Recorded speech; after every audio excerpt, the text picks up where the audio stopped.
Hey, is anyone else on the call?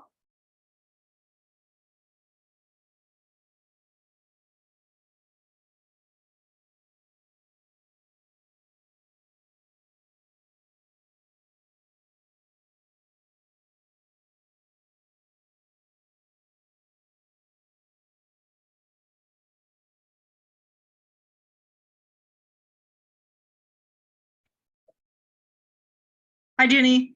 Hi, sorry, I've never seen that before. It's like, where, I see you guys, but where are you? No, you need to promote us to panelist, I think. Yeah, I see that now. I was like, I see them here as attendees, but where are they?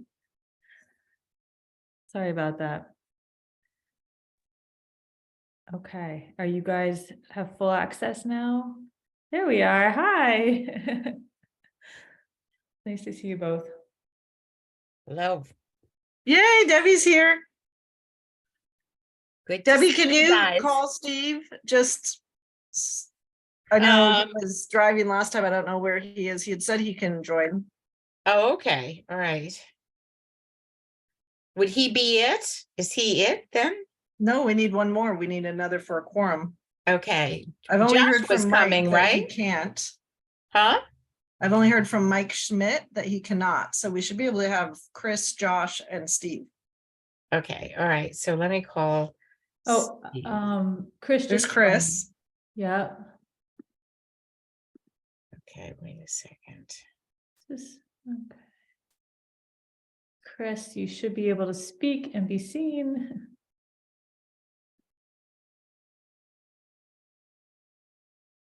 Okay. Everybody. Hi, Chris. Hey, Steve. Hi, it's Debbie. Yeah. Are you here? Are you going to come on tonight? Yep. It's all right. We'll see you in a minute. Jenny, All right. you've been All busy right. talking to folks, Bye. the vendors, a lot of some emails going back and forth. Yes. Great news. Yeah, thank you for your help with that. Did you have a nice vacation or you were away for a while, right? Yeah, we spent some time down in the Virginia, Maryland, DC area. My niece's wedding. We celebrated our 36th wedding anniversary in DC. That was fun. Woo! Oh, wow. Yeah. And Well, you two are so nice. It must be easy to be married to each other. yeah. Oh yes, yeah. We no tension ever, no arguments, nothing. Yes. Like every marriage. Right, like everyone, just pure bliss for 36 years. No, no, we. Hey, Steve. Yeah. had a great time.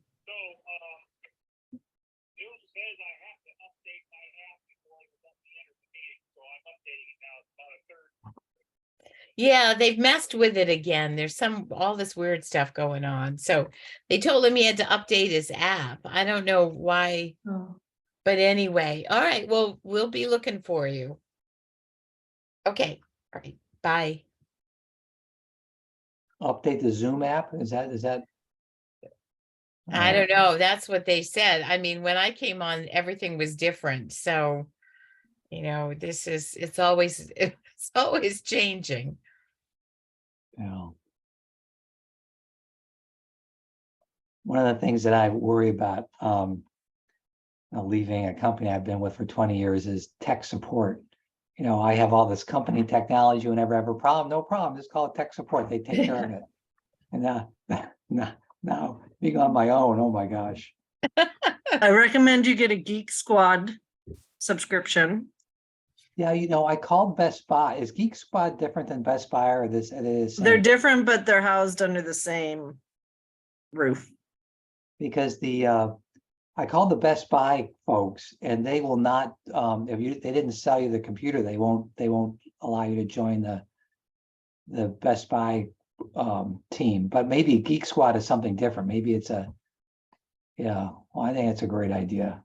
Is that what you do, Tanya? That was my IT for 10 years. So it's good. Energist. Are they good? Yeah, they're responsive. Oh, good. Yeah, 24/7, 24/7 helpline. They've cleaned my computer a couple of times. Oh, good. So they just sort of do one of those remote things. They could give you a code Yep. and then jump on your computer and do whatever needs to be done. Oh, yeah. Exactly.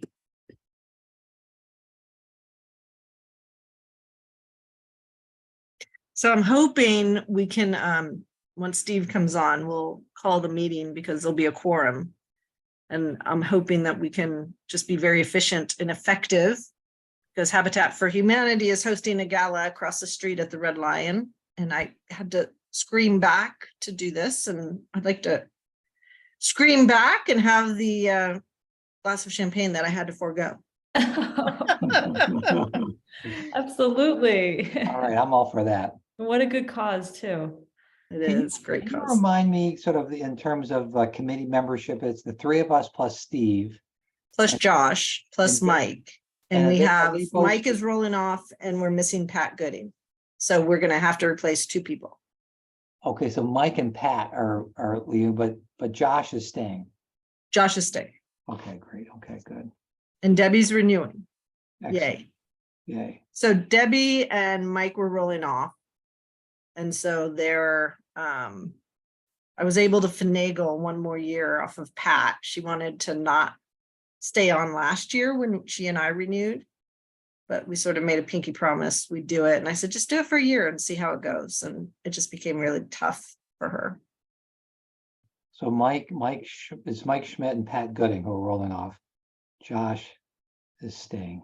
Okay, so. Yeah, he's done 4 years. And so he wants to give somebody else an opportunity. So Josh, Deb, Tanya, Steve, Chris. Okay. You see Steve, Ginny? Yeah. Oh. Sorry. Oh, okay. Yeah, Ginny, I think, is running it. So he thinks he's there. Yeah, Are I see. The waiting room, you're seen. All I right. don't, yeah. Is there Um, anyone else, Ginny, in the waiting room? There's no one else, no. Okay, so Okay. just monitor that because Josh will Yep. probably join us. All right. Okay. So bye.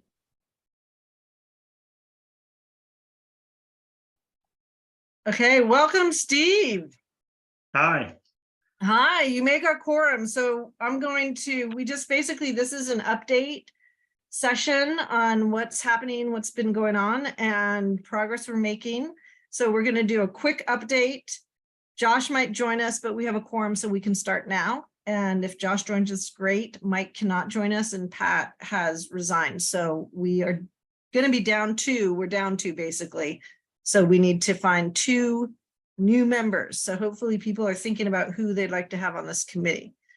Okay, so at 7:39, we'll officially begin the Alternative Energy Committee meeting. It is Thursday, May 11th, 2023. And in accordance with Massachusetts state law, we're able to do this by Zoom. And so we have chosen to continue doing that. And if we have to take a vote, it'll have to be a roll call vote, but I don't think we have anything scheduled for a vote today, except for approval of the meeting minutes, which we're going to roll into right now. So March 29th was a special meeting that was pulled together for purposes of thinking about, brainstorming different ideas. So we did not vote on this last time because only 2 people who were on that meeting were there, but I think Debbie, Steve, and I were on that meeting. So we could take a vote on March 29th, 2023. okay, I'll so move. Thanks, Steve. I'll second. And Chris, you'll have to abstain because you weren't there, but all in Aye. favor, Tanya Bodell, aye. Debbie Cook, aye. Steve Winter, aye. And Chris, do you want to officially abstain? Oh, Chris Alderson abstain.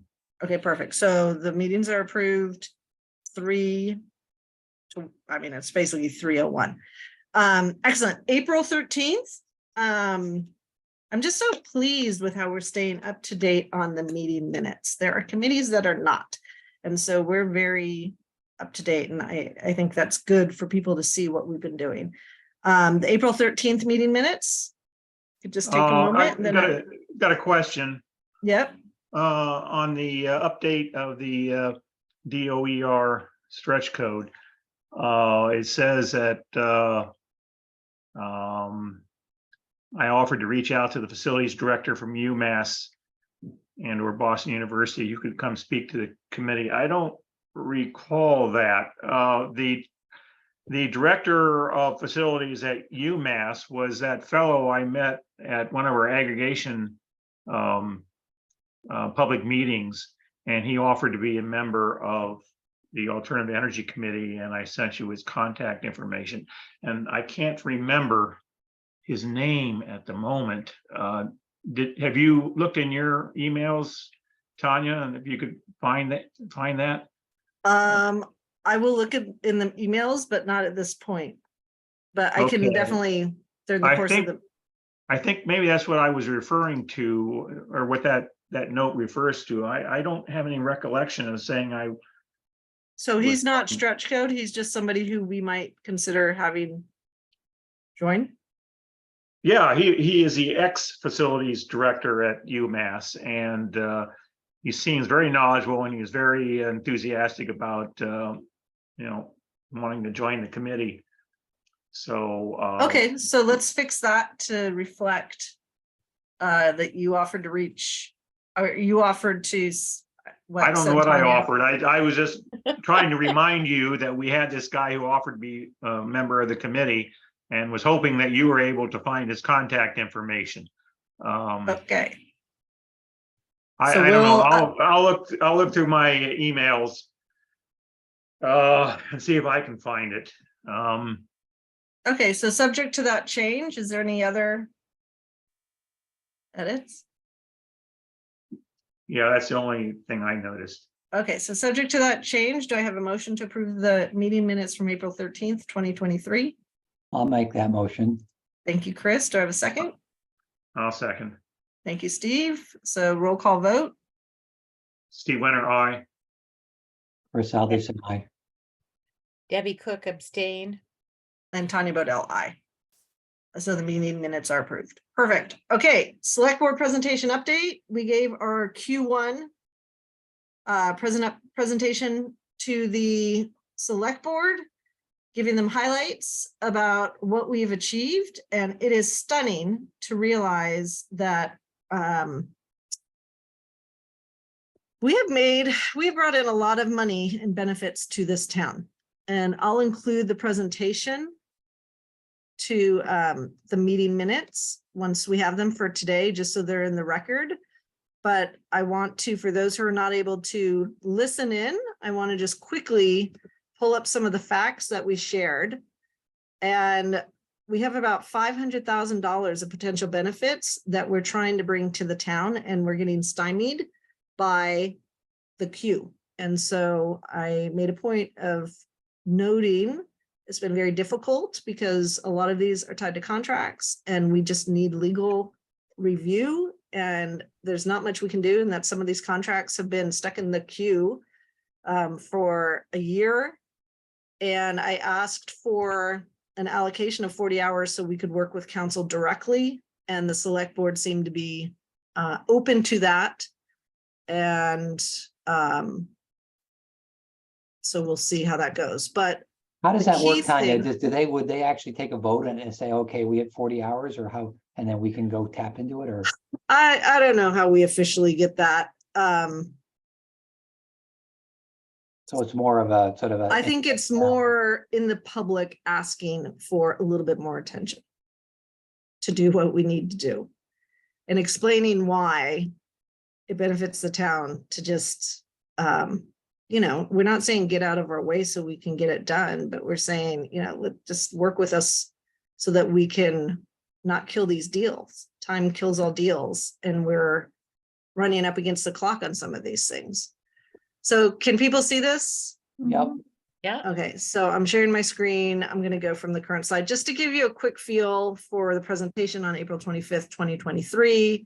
We have brought in, as a committee, $1.6 million in benefits to the town already.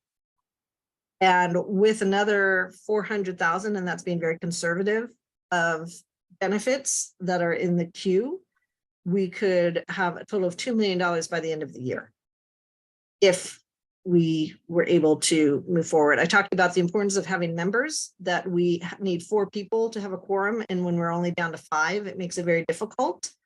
So I asked for them to appoint our replacements quickly, and then laid out where the $1.6 million comes from.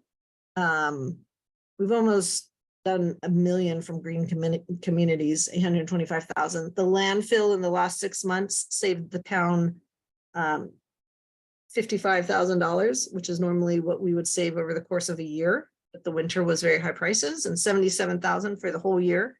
So that continues to tick up. And then looking at the value of the EV charging stations, the grants we got from microgrid studies, the grants for the consulting services, and then others. And I think this underestimates what we brought in. But the key thing was we've got more to go. 2021, Cohasset was rated in the top 20 for the greenest. But if you look at our score, 35 versus Cambridge at 90, we're nowhere near as green as we can get. And so identified sort of this list of everything that can help guide us, including looking at how to get more solar energy arrays, how to continue making sure the electric vehicle charging stations are working, looking at the stretch code. And that was important. I told them, Steve, what was happening with that we were going to educate ourselves so we could educate the town. And then the zoning bylaws, this was controversial. We were told not to pursue this. Sorry. Nope, that's right. So we were told specifically by Jack Creighton, chair of the select board, that we were not I'll call you later. pursue this. And Jack is a liaison to the zoning bylaw committee. So I don't know what's going on there. But anyway, I said, look, we don't do anything unless you give us your blessing. We've asked, these are 2023 initiatives that we're proposing. If you don't want us to do any of them, let us know. Otherwise, we're going to go and try to make it happen. The climate action plan, carbon inventory, we're continuing to explore next steps. And then grants, working with our sustainability coordinator, Ginny, to optimize our grants. Ginny, yes. Sorry to interrupt you earlier. Question. So for the zoning bylaw updates, that was recommended in the master plan to do updates to the zoning bylaws. Which updates is he referring to? Because the master plan referred to changes that would make the town more resilient to climate change. Right. So at one of our previous meetings, had Tom Callahan from the zoning bylaw committee officially present to this committee. He had previously reached out to me and I had participated on some of their committee meetings. They've been looking at redoing just, hygienic cleanup of the zoning bylaws, and recognize that there are some specific zoning bylaws tied to renewable energy. And the judge who was reviewing the bylaws indicated that the bylaws pertaining to renewable energies so limited or non-existent to be meaningless, and that if there were any limitations that Cohasset wanted to impose, then we should review it. Tom Callahan did not feel like he had the expertise. This committee had previously submitted zoning bylaws related to the renewable resources. And so he had drafted up some and wanted us to take the ball and run with it. And I think it was 2 meetings ago or 3 meetings ago, we as a committee voted that we would recommend to the select board that we pursue this. And that's why it shows up here. Okay, thank you. And we were told we were not to pursue it. So this is off our list for 2023. And this was where I asked for the 40 hours of town council time and just said, we're having trouble. We're having trouble getting stuff done. We have, almost $500,000, if not more, of benefits we could bring to this town. And it's getting stuck in a queue, or we're being told it's stuck in a queue. So we're trying to unblock that block. So these were our asks, and continuing staff support, as well as perhaps some budget to support our efforts in next fiscal year for the recommendation of Debbie Cook. So that was it. And then I talked about some details on our initiatives, sort of, more support around where these benefits are coming from, what we can do, the library, school roofs. I told them anytime there's a new roof in town, we're looking at it for purposes of solar because of the same. Steve, your hands up. Yeah, I'm sorry, I didn't catch, what was it they said they didn't want us to pursue this year? The zoning bylaw committee. So we don't, we don't want to interact with Tom Callahan this fall when he proposes to discuss the things that are the amendments to the bylaws that are very relevant to our mission. I don't think they're going to let propose bylaws that are relevant to our mission. I don't think they want to touch it this year. Oh, so Tom's not going to introduce any proposals this fall? I think he is, but I don't know. As far as I know, they're not going to be renewable related. Well, that was the whole thing for the fall. He was saying he was going to do that. He has other things that he wants to do for the fall, as well as the renewables. The renewables was one piece of it. So he's going to postpone any talking about the wind and solar until next year sometime? I don't know what Tom is going to do, but we were very clearly told by the chair of the select board, who is the liaison to the zoning bylaw committee, that this was not to be one of our priorities for 2023. Okay. Another question. Should I get on the agenda for this next select board meeting to make a presentation about the stretch code? Do you have a presentation ready to go? I could put one together in a short order. Yes. When's the next meeting? Well, I would suggest, Steve, if you want to present to us first, and we can give you feedback. I've already presented to you. So are you just talking about representing what you already know? Are we done basically, researching? Yes. Yeah, the whole thing was to educate the select board. I tried to educate the alternative energy committee. Now we just want to move the education to the select board. That was my understanding. Okay, so it's essentially talking about that slide. So do we have a recommendation for them? Did you want us to look at a recommendation for the select board about whether or not to do a specialized code? Well, yeah, we're asking a select board, once they feel like they're educated enough, to make a decision on whether we should propose a town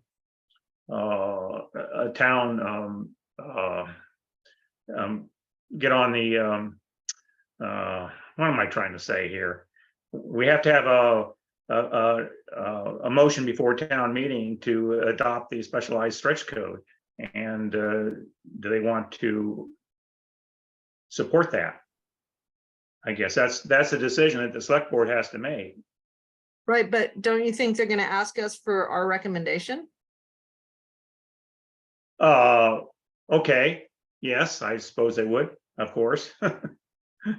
But we weren't going to make a recommendation until we presented to the select board. That was what we talked about before, right? We said we had to educate the select board before we even tried to make a decision on whether. Right, but so what we did as part of our Q1 was find out if they wanted us to pursue further information to educate the town about the new building codes. So that's here, and they basically said yes. So if we have enough information to educate them, or we want to educate them and make a recommendation, we can do that. And I'm sorry, I'm a little bit confused. The item there, educate the town, does that mean call a public meeting, say at the library or at the senior center, and talk about the state's new building codes? It means whatever we want it to mean. Does this mean get before the select board and discuss it with them first, and if they say proceed, then we schedule the meeting, public meeting with the town. So we have received, this was included as a 2023 initiative, and they basically, they didn't explicitly give their approval, but they didn't say don't do it. So we are able to move forward with this in whatever way we think best.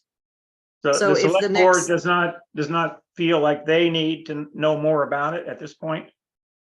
Well, Steve, what do we as a committee think they need to know? If we're ready to present to them, then we can have you present to them. If we think we want to present to them with a recommendation on next steps, let's do a town meeting, let's have another speaker come, let's make a recommendation. We can do that too. Debbie. I thought that we were going to be doing some more research for ourselves. And I think one of the things we should do is, first of all, because this is taken effect in January, this is in effect now, is to find out from the building inspector exactly what the developers in town know about it. And, a little bit about enforcement of it and where we stand. So I think that maybe inviting the building inspector to come and talk to us about how it's going in Cohasset, what people need to know. I think we talked, Steve, about putting off the specialized one for, and we were going to do more research. But if we're going to educate people about the stretch code itself, I think we need to understand sort of, where we stand in the town, where the building inspector stands. So I suspect that the building inspector knows nothing about it at all. Frankly. Well, So let's are we find going that to invite out. the building inspector to address our committee about what he knows, and he'll say, No, not very to much? address it, to discuss with us so that we Oh, can okay. understand. At least this is what I think needs to happen. It's supposed to be in effect. It's mandatory, right? I mean, it's mandatory. So it seems like we should know, how it's going, the enforcement, any questions he has, and at least make sure that this is rolling out.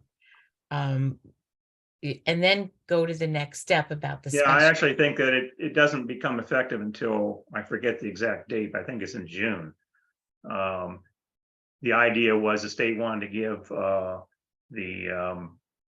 building inspectors and so forth and the community a chance to get acclimated to it and learn about it, and then Well, they may have postponed it, but the chart says it began in January and the commercial was July. So but we can ask about that, and we can ask about, I mean,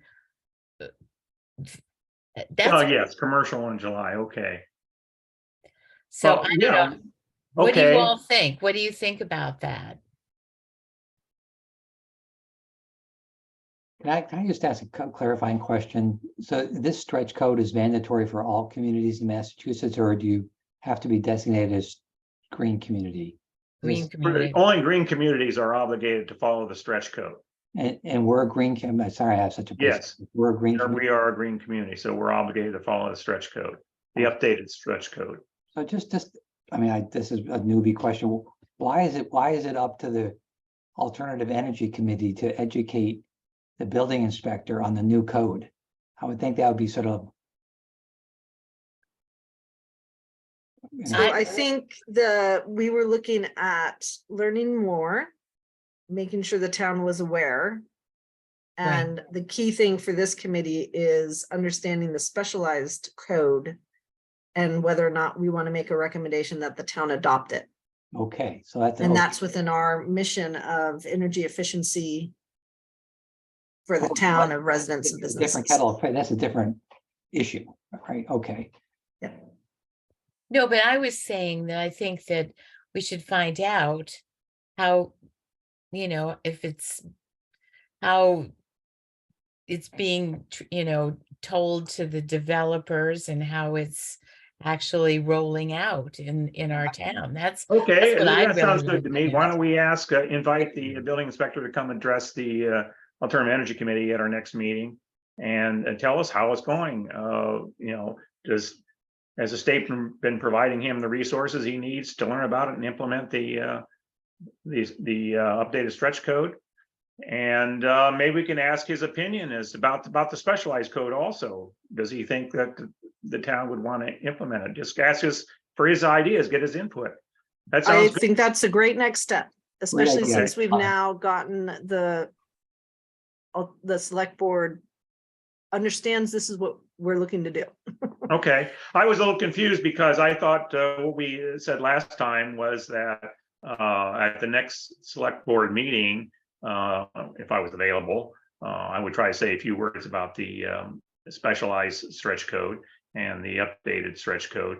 But unfortunately, I wasn't available. But it looked like you did a good job of showing him the essential chart the essential chart anyway. So maybe they've already as familiar with it as they need to be at this point. But I think Debbie's suggestion is excellent. Let's invite the building inspector to come and talk to us about it and let us know what he thinks about it and how it's going. I think that's totally appropriate and a good next step. I totally agree. All right, so I think we've got a plan. So Steve, I think you and Debbie are taking the lead on this. Can you reach out to the building inspector? Okay, I thought maybe an invitation would be better coming from you, but if you want me to do it, that'd be all right. I don't mind. You can copy me on an email if you're emailing. I think people in this town tend to respond quicker if you call them or walk into the town hall. I'll try the phone call method first. Okay, great. And then just let me know. And okay, Sure. so that's perfect. So again, I think we're all go. By the way, I don't actually know who our building inspector is. Does somebody know his name? We can find it on the town, It'd be on, okay, all right, don't worry about it, I'll look. because I don't know what it is either. By the way, another topic, the fellow I was talking about's name is Thomas Daly, and I found the email, I just sent it to you, Tanya. Okay, For his perfect. contact information. Thank you. So I will make a note of reaching out to him and talking to him. Okay, EcoFest. Where are we on EcoFest? Okay, let me Yeah, just so- write this down. Thomas Daly, he's a candidate. He's somebody who's interested in, he's interested in joining Alternative Energy Committee. okay, and could you just quickly say his credential? I just was for the minute. Okay, he let me see, I'm reading, I should have copied you on this email here. He's retired after many years as vice president just- of facilities at Boston University. Facilities at Boston University. Vice president of facilities at Boston University. Wow, that sounds pretty impressive. Okay, so about EcoFest. So basically it's May 20th. It's from 2 to 7. And Ginny's very involved with it too. You're on the planning committee. Yeah, I'm one of the And members. of I the just planning stuck my nose in there and really became like a, I don't know, pain in the ass or something. No, not at all. You've Um, been a huge help. So what we're gonna do, at least from the AEC's point of view, is we're gonna have sort of like a green, a green home showcase area or whatever, and try to have we're having solar and solar hot water and all of those kind of vendors to come. Now I was hoping for the alternative energy table. I have bought it's actually really cute, these a little like a hot plate induction stove, and we have permission to run it. And what I wanted was somebody at the alternative energy table to literally to run the stove and show how you can boil water really quickly with a newspaper underneath. I think that's pretty, that is a pretty amazing visual that you can do that. So that's what I'm envisioning and then I also have 4 meters. They came like they're 4 meters there that you can put on your on any thing that you're trying, like your refrigerator or like Steve, your Tesla or whatever, and you plug in, you plug it in and then you plug the cord in and you can see how much voltage you're drawing, which is really, and it gives you all kinds of readings about it. So what I've decided, what I'm going to do is I bought 4 of them. I'm donating 3 of them to the library. And then I bought 2 of the induction little stove cooktops. I'm donating 1 to the library. So I was hoping at the alternative energy table, we could talk about these and the fact that people can take them out at the library. The library's agreed to have a display about sort of working toward the all green home right after EcoFest. So I thought we would take some of the vendor materials and things like that over to the library. So what I'm hoping is if we could have 2 people at the alternative energy table, and I was thinking, Tanya, half of it would be like we were talking about before, a computer, which I can do, have my computer there, looping your slideshow that you made up before. But I think it's important to probably talk about that. So I guess it would have the 2 things there. So I don't know what you all think about that, but, I wanted to, have people sort of as they walk by to talk about this, to talk up the library, that they can take these home. They can see if they have an energy hog at their house, or they can try induction cooking at their house. And then the other thing is we're going to have a table with solar hot water. They can't come, but they're donating a solar water tank and materials. And they wanted somebody to be able to kind of talk about it. And I know I've been talking with Brianna about it. She thinks it's really important to have somebody from Solar Hot Water. So we've agreed to man the table. So I would need, and I think Chris, Josh said he could. I'm available too.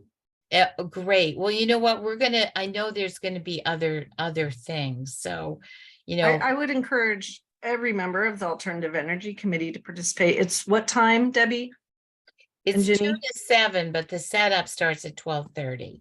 Okay. So And some of us need to be there earlier. So why don't we say if everybody could come at 1, and maybe in certain cases, some people could maybe stay and some could leave and come back, or so that, not everybody needs to stay from 2 to 7, I don't think. yeah, let's do a sign up sheet. I think that would be the best. Okay. And let's also, Debbie, you had participated with groups from other towns on Go Electric. Are there people from that group who might be interested in, because this is a Go Electric education, right? It is. I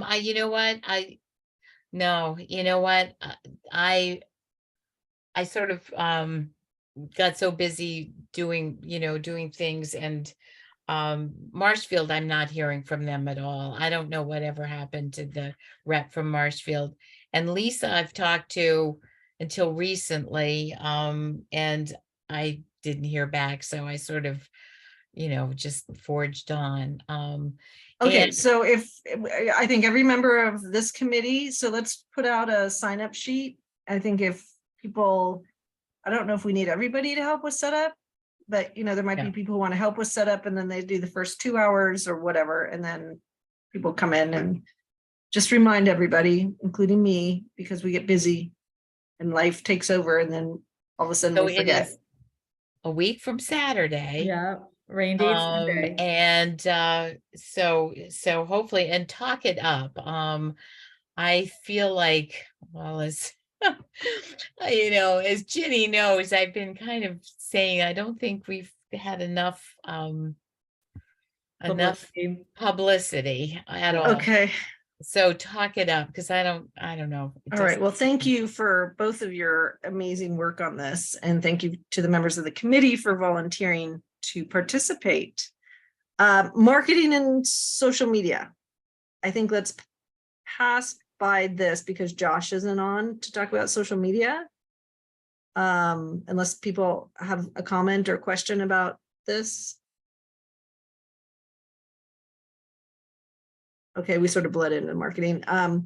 Electric school bus demonstration project, just a quick update before we go to the update from the sustainability director. We are in the final throes of the contract, and the Mass CEC is getting antsy with Cohasset, who has sat on contracts for a long time, and they want to get the money working. And the school bus is no different. And so they basically gave Anel is it in or out? Like, you got to let us know by the end of this month.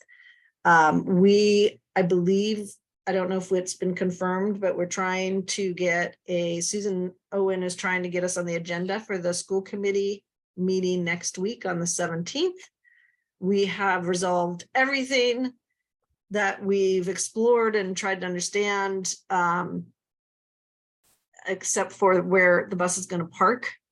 And if we're asked, our position is going to be get a spot at Deer Hill, because we're talking about a very expensive level 3 charger that has to be put someplace for the next however many years.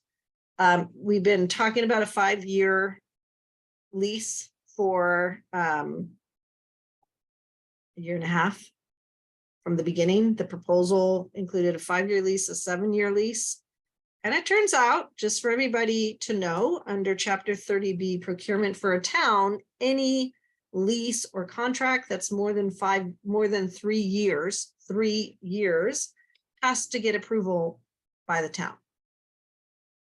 So our town meeting would have been the perfect place to get the approval for the 5-year lease. Of course, we didn't find out from town council that this was the law until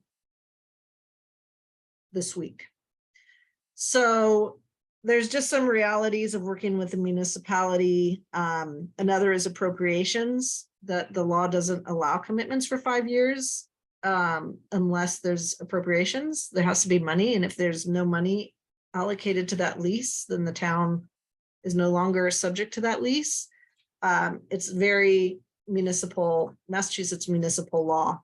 So we've started having that conversation with Anel, but the key thing is we need the school to make a decision. They're either going to do it or they're not going to do it. And Michelle and I have been talking about other potential uses for an electric school bus, but the hope is that the school committee, which will have a new member who might have to abstain, that the school committee votes to approve it, and that we can then finalize the contract with Anel and get it signed so that we can move forward. The good news is Anel went ahead and ordered the bus, so we're not delayed by another year. So the bus is ordered, and it's a question of delivery and having the contract signed and ready to go. So that is where we're on the electric school bus. It's progress. Yeah, We're hoping we and get Ray the school committee seems, approval. the transportation director seems to be on board with it too. You know, that he test drove it, or he's been out to see it, and he didn't seem to have really any issues with it. Well, Ray and Susan have been part of the process from the beginning, and I think both of them would recommend that we do it. Right. But you know, again, there's logistical issues like where do you park it, So, and they don't know where the rest of their fleet's going. So you know, we don't know. Our hope is we have the votes from the school Yeah. committee, but we'll find out next week. So as Debbie. far as where to park it, where they store all of their other buses right now, or right in front of Situate Racket. It's a third-party site, yes, that they're Yeah. paying $46,000 a year for. Crazy. Okay. They couldn't, so they wouldn't put a charger there? Well, they're trying to get out of the $46,000 a year by finding a permanent parking spot on town land someplace. My other thought for that is, there's an access road that goes behind the high school. Sorry, behind the middle school. So if you go in, you pull into the middle school, there's that little loop, then you keep going back, and that's where Montana is trying to set up her compost. It leads to that. You know what? This has been an issue for 2 years since the beginning. And so there's all sorts of thinking that's been going on about it. And it's at the end of the day, the schools have to decide where do they want to put the level 3 charger and the bus. And the other thought about what you're saying about municipal law is, could you just what we've done in Dedham in the past with that 5 years is we've done a 3-year. And then with the opportunity to extend for 2 So it years. turns out that opportunity to extend counts as a 5-year. If it's 2 opportunities to extend 1 year, it counts as a 5-year. So it would be You'd in have to go violation back. of. Oh, I the Mass- understood that you had to go back to town meeting after the 3 years. Yeah, and I would say we can go to town meeting this fall. Just enter into a 3-year contract, say to them, we're Right. gonna go to town meeting to get this voted on for 5 years. And so Right, that shouldn't kill the deal. The 5 years shouldn't kill the deal. That's workable. we hope not. Yeah. I mean, at this point, Coronel that's a demonstration project on what you have to do to get to yes with the municipality is really what the demonstration project has been so far. And I think they're very educated at this point on in a lot of ways, on a lot of things, including what happens in a New England winter to a school bus and what kind of charger you need. So this is the whole process is education, and they most certainly have been getting an education, as have all of us. So I think the good news is we're almost at yes. We just hopefully the school committee will say yes next week. Okay. Update from Ginny. Okay, I have a couple updates. Which one's first on the agenda? Is the battery? I don't have the agenda pulled up. I'll pull it up. So I can go in any order, but I don't want to go out of order of your agenda. I can't see that. Sorry, my eyes cannot see that small. What does it say? We're first from me. Okay, legal review of outstanding contracts. I think you really just covered that with, oh, now I can see it, sorry. So what happens is I need to get like other lenses. So you talked about Michelle had sent the bus to review for town council. I asked her, I said, could I help in any way with the other contracts? From what, in my last job, you had to get permission to speak with town council because they charge so much, right? So you needed to get permission. So I said, could I have permission to speak with town council on these other issues? And I didn't hear anything back, but she did send for that, the one contract. So I'll keep, asking about that, and asking, pushing for the review. Then the Mass DEC batteries for Harborview. So I've been talking, and Chris put me in touch. Thank you, Chris, with Mass Renewables, and we had a great conversation a couple weeks ago. And Mass Renewables, and then the other one that I got a quote from was Devlin. They're both Tesla providers, top Tesla approved Powerwall providers. And they are approaching it in different ways. Mass Renewables wants to come out. They want to do a full site visit.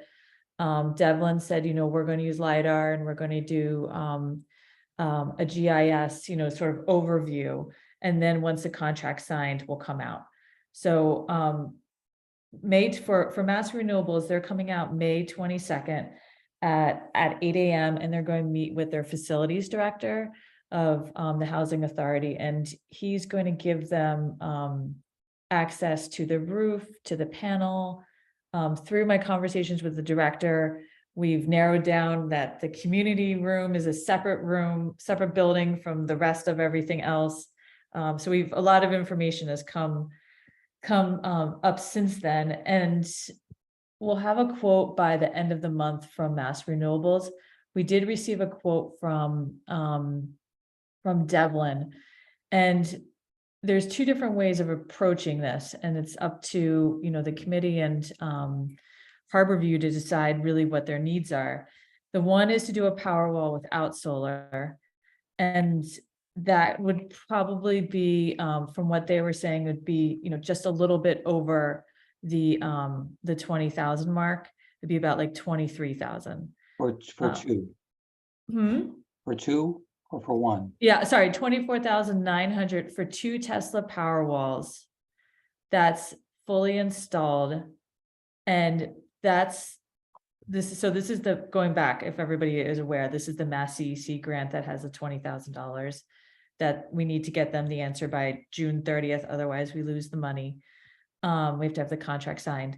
So what Devlin said is that for the 2 Tesla Powerwalls, that without the solar, the battery will not be recharged. So once the power goes out, the batteries will last for as much charge as they have in them, which depending on what is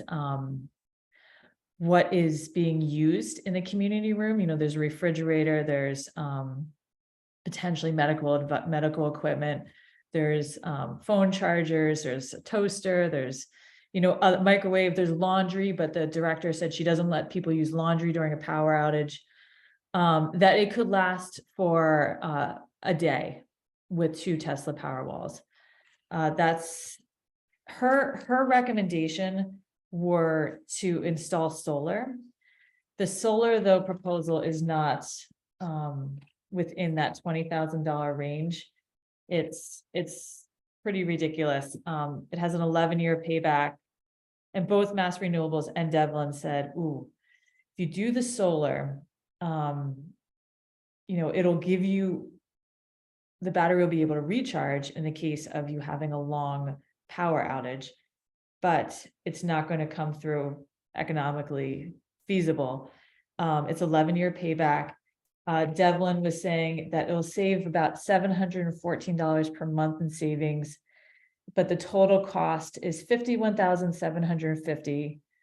But the net after all the rebates and everything is $32,535. So How big of a that's, system is this, Jenny?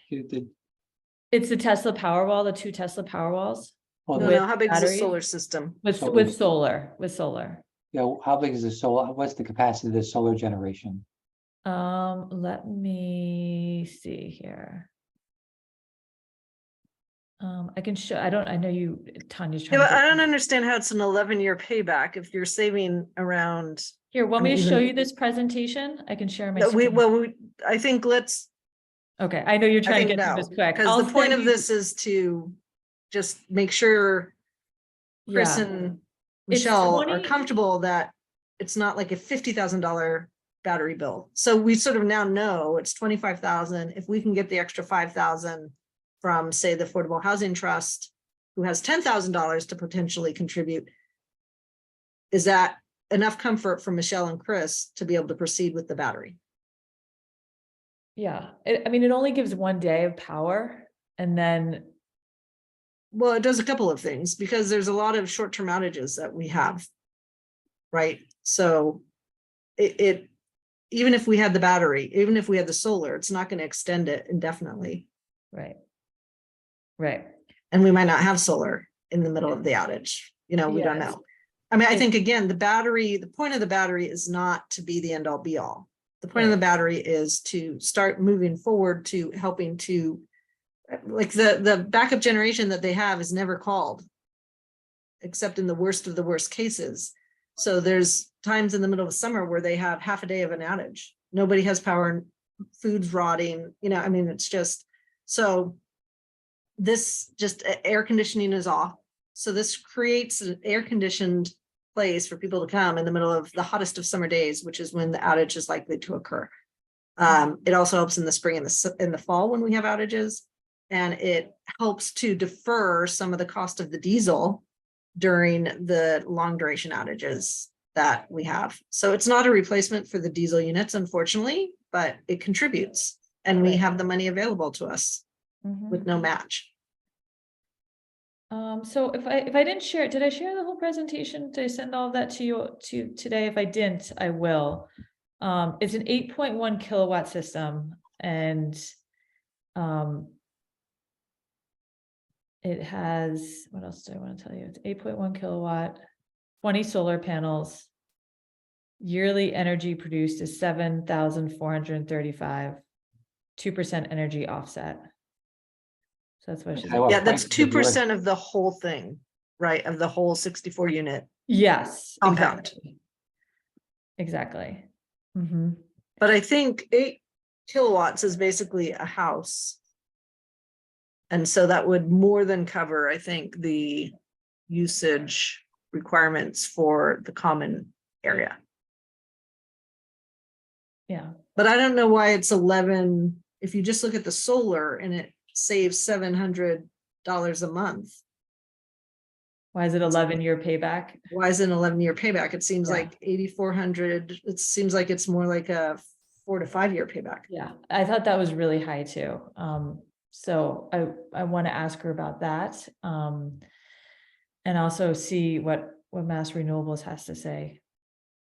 But again, we're focused on the batteries because we don't want to lose the 20,000. The solar is completely different. Right. The solar's just to make the batteries last longer.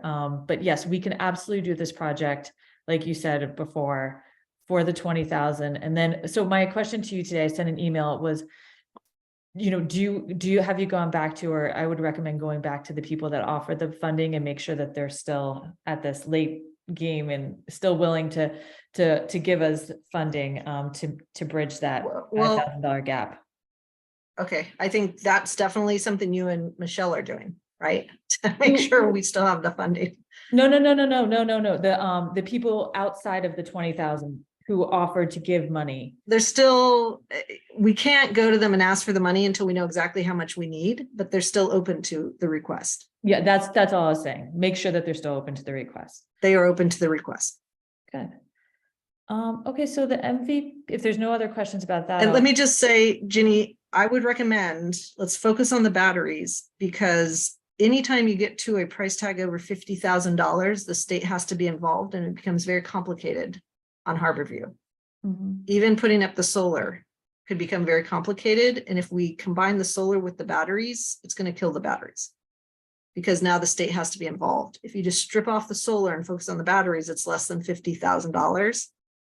And the Yeah, we state don't does have not the have money to to be do the involved. solar. I'm sorry? I said, we don't have the money to do the solar, so, but Well, now we can know- always look at the solar, they're replacing the roof. We can always look at the solar Yeah, down the as an line. incremental opportunity that we could get better funding for. Mhm. We haven't even gone Yeah. after grants for that. Yeah, now we have a cost. Now we have a cost, and we know how much it will cost, and we can look at that. So that's why I asked for the solar too, to get the full picture of what our options are. Hey, Jenny, could you post or send me that document from Devlin? Yes. Thank Yes. you. Yeah, Ginny, if you could send it to everybody, you can just Yeah. reply all to the agenda. That would be great. Absolutely. And I wasn't sure if I sent it to everyone earlier today, but I'll double check and I'll do that. With the next item, MVP proposals and grants. So I submitted the MVP one, which I shared with I know at least Steve and Tanya. Thank you for your letter of support for that. And the idea with the MVP one proposal, and that was a beast of a grant. But the idea was that they recommended we apply for MVP 1 and for MVP 2.0 because in case we didn't get funding in MVP 2, we could get funding in 1 and vice versa. So we applied for a climate action and resiliency plan to tie together all of this great work that your committee's been doing and all the other committees have been doing in Cohasset, and try to create a cohesive plan with a roadmap forward and set goals as a community. So that's what MVP 1 is. MVP 2 is a little bit different, and Montana and Charlotte, who's a conservation agent, and Cassie Thayer, who's the assistant town planner, and I have been meeting about MVP 2. And the idea with MVP 2 is that everyone will have to go through this process. So by fiscal year 2025, if we're not in MVP already, we'll have to go through this process in order to apply for future MVP grants. And what I mean by the process is they're trying to bring everyone up to speed in equity training. So MVP 2 assembles a community group. It pays liaisons from the community, a set wage, and there's usually like 5 to 10 community liaisons. And then there's one project manager, and the project manager can be from the town. And as a community, you work together to undergo equity training with town staff and with your community liaisons and your stakeholders. And that's like a year of work, is to go through this community training and also to identify your vulnerabilities, looking at your past MVP plan, identifying your vulnerabilities, looking at the gaps, and then figuring out what you would apply for MVP in the second round, which is the seed grant money.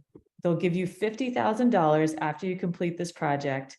And then the $50,000 will go towards whatever idea the community group came up as a whole.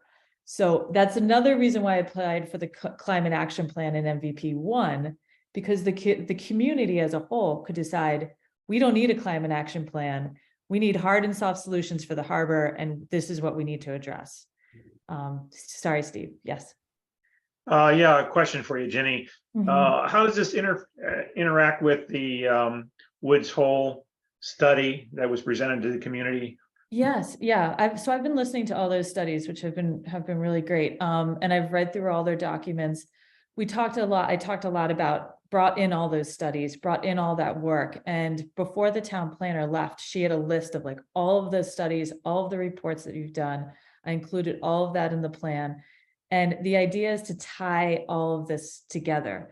So not to have separate work being done siloed by the harbor committee, separate by AEC, and then separate by, town staff, but to bring everyone together into one room and one forum and to be discussing this as a town. Okay, well, my understanding, I attended the first presentation from Woods Hole, and my understanding from what they said was they're going to be back 2 more times, I think, Right. to tell us about Action what items. we should try to plan for, prepare for, where should the sea walls be put up higher, where should the roads be raised, et cetera, et cetera, et cetera. So that's going to be rolled into this. Yes, absolutely. So that'll be part of the climate action and resiliency plan. That'll be part of the resiliency aspect of Okay, this plan. So we'll tie all of that together. Plus, we'll do a standard greenhouse gas, accounting, looking at the town as a whole, looking at our buildings, looking at what we can do to make the town, greener, and set some goals and create action items. Because there's been so many plans, I think we need to take out of all these plans and have a matrix of what we want to do and what we want to do next. And I think that would really help the town as a whole focus. I think it would help with grant opportunities. And then the equity training, as I talked about, is a requirement for applying for any future MVP grants. So if a future MVP grant, if we wouldn't get funded this, and a future MVP grant would be something related to the harbor, they would still have to go through this process of MVP 2 to apply. Great. All right. Well, thank you for getting that in. I think that's very Yeah. exciting. What's the CZM grant? So CZM grant, I'll give you a real quick update, talking again with the same core team of Montana, who's the resiliency and grant officer, Cassandra from planning, Charlotte from conservation, and myself. And I read through all of these plans, and one common theme that I kept seeing pop up was water quality issues in the Gulf River. And so we're looking at applying for this grant to address the water quality issues in the Gulf River. So it's taking some of the harbor committee's recommendations and moving it towards action is what we're trying to do. So we met with Nasser from the Woods Hole group and another associate of his, Leslie. And we asked Nasser if he had, like you were mentioning before, Steve, like any recommendations. And at this point, we talked about Jacobs Meadow and the inland flooding. We talked about the harbor. We talked about Howard Gleason's Road. But this one really wants to address coastal water resiliency, and resiliency not in the terms of hard, but the resiliency in terms of bio resiliency. So water quality improvements, not hard solutions. So we're tying that, the idea is to tie in water quality solutions as well as updating our stormwater bylaw. So Charlotte really needs, she feels like she really needs to do that. Hiring somebody to do that would be amazing. And CZM, when we talked to them, really like this idea of this for a two-pronged approach to having a holistic look at identifying like vulnerabilities. When we did talk to CZM about like identifying all of our vulnerabilities, and to the Woods Hole group, they're both like, that's too big of a project. We can't do that. So that's why we narrowed in on the Gulf River. Okay, So so this one is CZM not in is what? our. Coastal zone management.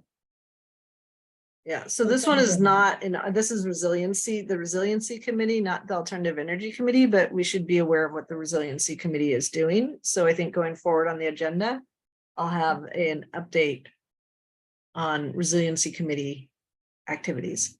Yeah, I wanted to mention to it just because it's something that I'm working on, and that it does tie in with, the overall health and climate planning that we're doing. So would you recommend on resiliency, we have Montana report out, or are you involved with the resiliency committee as well? So I'm working with her on this.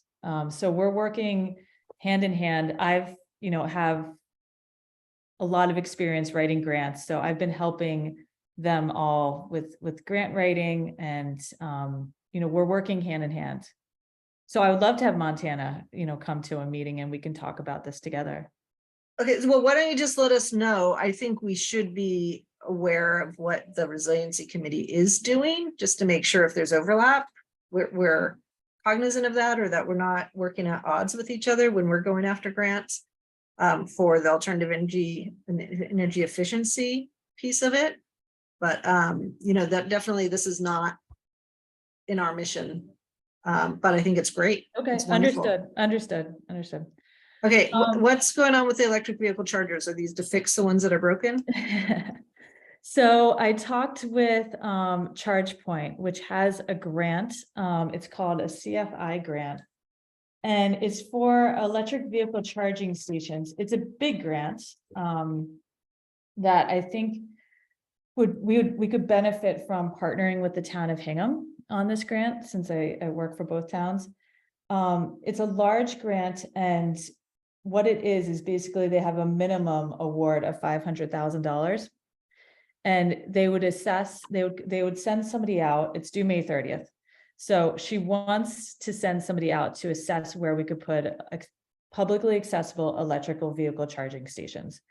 I did notify her that the ones at town hall are not working, and she said, when we have somebody come out to assess these sites, we'll look at that. And I said, great, that could be part of the project that you could give to us for free of charge, because these are not working. And I explained to her that, we already have electric vehicle charging spaces in these locations. But what I wanted to talk to this committee about is where you would think you would want to add more electric vehicle charging stations. They're DCFC level 2 charging infrastructure. It must be educational and have an educational benefits, and it must be publicly accessible. The one catch is there is a 20% match, and what I'm trying to find out from her is, can the match just be like in kind services? Can it be? It's a federal grant, so trying to make sure that 20% match, knowing that we don't have money coming from any other sources, could be in kind match. Is there a poverty criteria on this grant? Yes, and we talked about that. There's a rural criteria, there's a poverty criteria, there's an environmental justice criteria. So that's why we talked about partnering with Hingham, and I said, or maybe Hull. Hingham does have an environmental justice community. It's a small sliver of environmental justice, but we talked about, environmental justice, but we also talked about vulnerable populations and aging populations, and trying to tie that in. And she said, for all of these grants, they all have an environmental justice component to it that frankly Cohasset and Hingham and Hull and Scituate really don't meet. but I think, it's worth still trying to apply for these grants. They will do the application for us, so it's very light lifting. They just need to send somebody out to look at the different sites, or we just need to give them the site addresses that they could look at.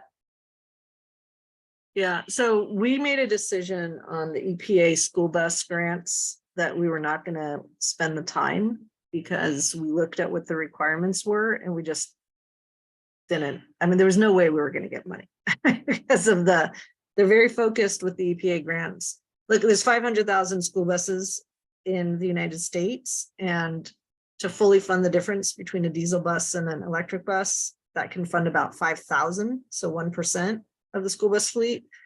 And there are towns that have 20% plus poverty that they're prioritizing, and they are looking to give, replace buses that are owned and more than 10 years old. So we just got another, they're doing another tranche, and I just got some emails on that one and was asked by Mike Dick. He says, what's our probability of getting some of this money? And I said 0. It's just, we're not gonna get any of that money because of the criteria. So I think we should just be cognizant. If we're not gonna, depending, I mean, if there's a chance and it's not a heavy lift, then let's go for it. If we can do a regional piece to try to get qualified, let's go for it. But with the EPA school buses, and I'm just saying this for the record on this call, so far the criteria completely excludes Cohasset for a number of reasons. So we are not applying for the EPA electric school bus grants, but that's why we're trying to get this other money. Debbie. So I hate to be sort of the wet blanket on this, but as I've said before, I really think level 2 chargers are going to go the way of the white elephant or whatever. I really think it's I mean, it sounds all well and good, but I just think that that people are going to be demanding fast chargers, and and I think that I just think it's spinning our wheels right now. I think my feeling is we've got enough in our town if we to hold us over, but I mean, What about at having the schools? Because Huh? that's where I was looking at having them, is at the schools and at other places of, publicly accessible businesses, downtown and the big lot behind Lenny's, so that people could charge during, and we don't have to have a lot because Hingham can take on a lot more, or if we don't partner with Hingham, if we partner with another community. But the schools is somewhere that we talked about as being publicly accessible, and that would have, a need during the day. And I don't rule out fast charging, because I have to double check with the grant if it is fast charging as well, or if it's just. Well, that is level 2. mega bucks, and it'll probably have to be a private partnership. I just feel, that when you get 15 miles put on your car an hour, people are, having an electric car myself, it's more like, well, I'll just go when I'm at a museum or something and it's there, I'll charge. But, I don't feel it's more of a nice thing than, really very helpful. Steve, you could weigh in on this, but anyway, my feeling is, I think they're going to be the way of the dodo bird is what I think. So just my. Yeah, I mean, I would say if it's not a heavy lift, if somebody else is doing it, Right. if there's a chance we can get it and there's nothing else you're working on, then it's worth pursuing. But I don't know. It seems like a low probability potential, but I don't know. I don't think we're the ones who determines this. It seems like Michelle would be the one who directs this. But you have our comments on that for that one. Yeah. Well, And the ones we have now aren't fully utilized, right? We Right. have, we've settled in at 100 cars. the way I like to think about this is that, Cohasset's not always going to be the way it is now, and neither will the South Shore. So when we talk about planning for equity now, I think we have to look at the future and see that, our population could change. It's going to gentrify. It's going to become different. So also the idea here is not just to charge for residents in Cohasset, it's to create a charging network of places where people all from the South Shore, if we all have charging stations in all of these different communities, then we can go much further with our charge than having, you know, the charging at home or, you know, so the fast chargers, definitely, that's something that I'll look into. It's not a heavy lift, and I'll send you all the grants, like a 9-page slide. So I'll send you that as well. Okay. Look at it. Well, you have our feedback on that one. Yeah. Thank you for identifying that. And I totally understand, you know, what we found with the existing chargers is they're like computers, right? They have a 3 to 5 year life. So just keep that in mind, especially the level 2. I mean, who knows what's going to happen with level 3? Right now, they're about $85,000 each installed. So they're outrageously expensive, but Well, and you know, people, if you're getting 15 miles and you want like a full charge, you're going to be sitting there for 3 to 4 hours. I mean, it's. But I'm talking about like schools where teachers are, you know, they're coming to school, you know, Well, some. okay, we gotta I move get- on. We gotta move yeah. on. We gotta move Some of on. our You teachers have our commute from the feedback. Cape. Steve, do you have a question about the chargers or the green communities? Well, grant? just an opinion here. I think it's useful to have the level 2 chargers, but we also need a couple of level 3 chargers too. But, you know, putting a level 2 charger or level 3, I mean, putting a level 2 charger at the schools is useful because the teachers there, they're going to be there the full working day. And they might as well charge while they're there, and putting them, you know, in the business areas where people might be going to a restaurant or doing a little bit of shopping and to be there for an hour or two. That's useful, I think. I find it useful. I use the chargers all the time. So I think it's useful to have level 2 chargers. The problems with the level 2 chargers now is they're not 100% utilized. That's true. We're having more, I noticed, we're having more of a problem with people parking in the non-EV cars parking in the EV slots. So I think we need better signage and have those icons painted on the pavement to discourage people from parking there who are not going to be using the chargers. I'm finding that to be an increasing problem. It may be because parking at the library where I go quite often is a little bit limited. So if they have a program going there, then sometimes all the spaces are taken. But I noticed that even when I go there, sometimes when there are plenty of non-EV spots, still the EV spots are taken up with non-EV cars. So there's a little bit of work to be done there, I think. Oh, and as far as the reliability goes, don't we get some kind of a warranty on the EV charges, chargers or not? Yeah, no, there is a warranty. I'll find out exactly what it is through this grant. Okay, thank you. Green Communities Grant. So I'm working with Michelle and Nick to tie up the grant that they've completed. So the work that they've completed for this grant. They've already installed the controls. We just need to submit the paperwork and write the final proposal and document any invoices. And I'm working with them to do that. Lisa from DOER is going to do a virtual tour with Nick of the controls so that she can document that. We just have to get all this in before September because the next round of funding is coming out in September and we won't be eligible. So I sent Michelle an email today just saying, how can I help you with any of this? You know, she has all those documents. If she can send them all to me, then I can write the report. I know she's so busy. And then I can work with Nick at filling in the gaps of what I don't know about these controls. And So did you confirm that we have money left that we can apply for? we do. Yes. I did talk to Lisa at DOER and we do have money left. I think Okay, great. Yeah, I Perfect. think it's like 250,000 that we can apply. Hit that $1 million mark, baby. Let's go. Let's go. So I'll talk to you. I know we're short on time, so I'll talk to you at another meeting about ideas for September once we get all of this wrapped up. But I'm working on wrapping that up. And then the culvert replacement grant, like you said, it doesn't really have to do with you, but it's something that I've been working on with conservation. So That is it from my update. Great. Thank you, Ginny. It's great to have you on board and moving forward with all of these great things. Okay, data report. I can just reiterate that the solar energy array has saved the town $357,000 during its 5-year life, 5.5-year life. And last year was a record-setting savings year for us of $77,000. And that was because of the very expensive winter. I think this year will also be a record-saving year. And it just helps us to try to encourage people to do more solar.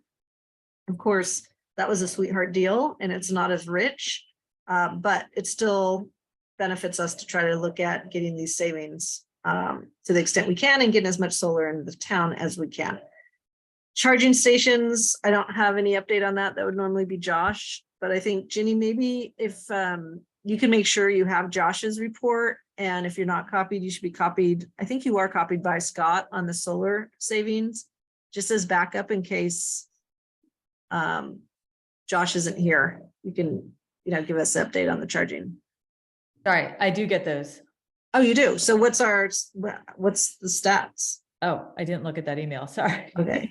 I didn't realize that was part of what I'll be reporting out today.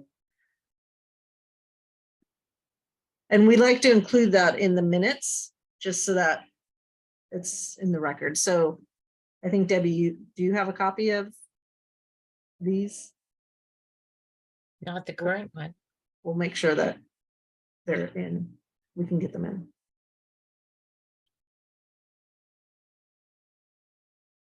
I think let's do this because we are, we wanted to be efficient on this. Ginny will include that in the minutes and everybody can review. Okay, I'm looking for the email. It's from Scott Kaplan. No, that's the solar energy savings is from Scott Kaplan. The charging station information would come from Josh.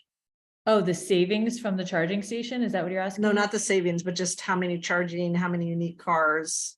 Oh, okay. I don't know if Josh has sent me that information. Okay, so I think just get on his list going forward, Okay. just so we have a backup. Okay. I like having primary and secondary.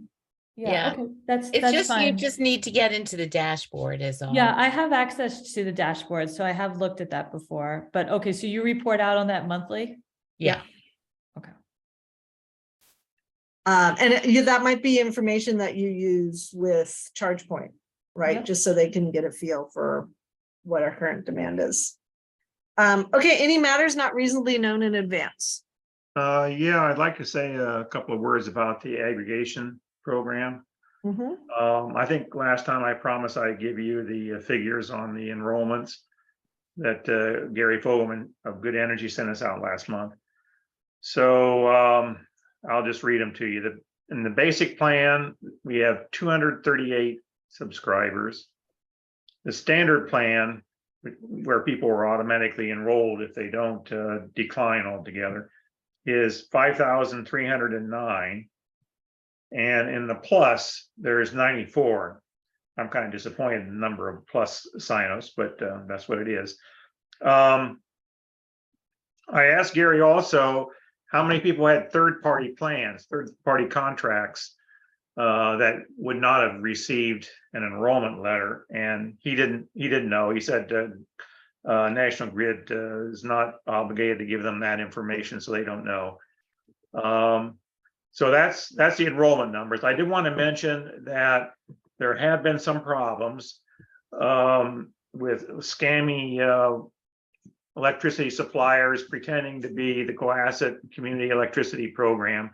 And so Justin and I have been posting information about that, and Gary Fogelman is well aware of that. And I think it's not just Cohasset, but all the towns involved in the program have had this. And then the last thing is, it seems like a few people maybe have been having some problems in signing up.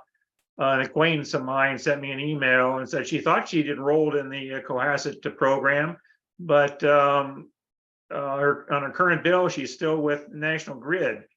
And I think by now, all the enrollments should have cleared through. And so I was surprised about that. I asked her to inquire at the, with the aggregation supplier, call that number there and ask them about it, and ask her to get back with me after she's found out what the situation is. But anyways, I just wanted to mention, basically the most important thing is the problems with the scams. And I'm quite, I don't know, I think it's a little disappointing that there are some unethical suppliers out there that are pretending to be the Cohasset Community Electricity Program and aggressively marketing their thing. So anyway. So Debbie? Steve, I just wanted to say that one of the people that didn't get switched over was Pat Gooding, ironically enough. So No, she, we know these two people that right, so that thought they were going to get transferred over and didn't for some reason. yeah, yeah. So I'm gonna have coffee with her on Monday and hopefully talk to her, a little bit more about, that and some other things. So, but she contacted me about that. Could we sign people up at the event? Would that be allowed if we had like a QR code that took them directly to there? Could we have flyers and information and sign people up? Because I do feel like it came in the mail and it sort of got lost by a large number of people. But if they were at the event and they could see this right there, they might. But Jenny, the way it works is if they got the letter, Yeah. that means they were a standard National Grid customer and they got the letter, they'd Yeah. be automatically enrolled. They wouldn't have to do anything. Right. I meant opt up. Oh, So that opt we can up, opt increase up, the yes. 94% to higher. Great idea. Thank you. Well, you know what? You realize now that National Grid's rates are lower than even our basic plan. So we're trying, I think we were all geared up, Steve and I, to go forward and, let the, really push. And the day before we were going to do this at the health fair, we found out that National Grid lowered its rates to 13 cents. And so we're trying to not really draw attention to the situation. Okay, well, but if we did draw attention to it, I mean, our pitch would be that the aggregation rate is locked in for 2.5 years, is it? 21 months. Yeah. 21 months.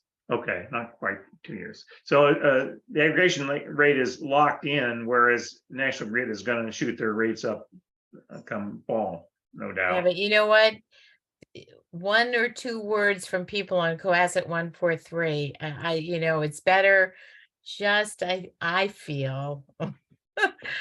Keep quiet about it is what you're saying. Yeah. Well, sorry, but I think that's why we pulled the plug on the health fair. Remember, we were all set to go, Oh, yeah, and right. I did all that. But anyway, yeah.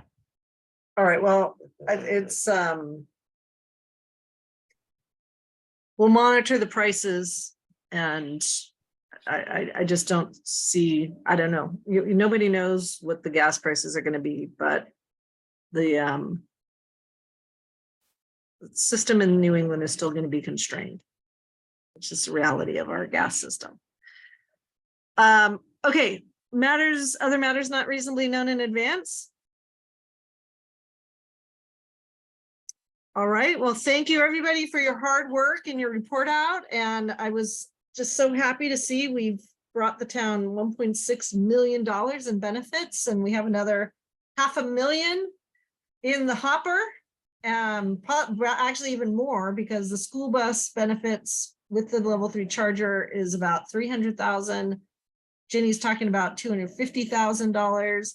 We've got the $20,000 batteries. There's potential savings of another $30,000 a year for solar on sites we've identified. So on a net present value basis, so we're almost at $750,000 of value that we're sitting on and trying to make happen this year. And I think it's just going to continue to accelerate. So let's keep it going. Great work. All right, thank you. And by the way, it benefits the environment as well. There's two types of green, as we know, we try to sell to this town. One is the environmental green and the other is the savings green. And it's, they go hand in hand. And I think we've done a great job in trying to help get things going. So keep it up. We'll keep practicing patience and diligence and persistence, patience and persistence. That'll be our mantra. Thank you, everybody. I need a motion to adjourn. I'll make that motion. Thanks, Chris. A second. Second it. Okay, thanks, Steve. And we don't have to take a roll call vote. All in favor, aye. Aye. Aye. All Aye. right. Thank you, Ginny, for arranging the meeting and managing it and all your report out. We appreciate having you on board. Absolutely. Absolutely. Okay, No bye. problem. All right. Bye. Bye, everybody.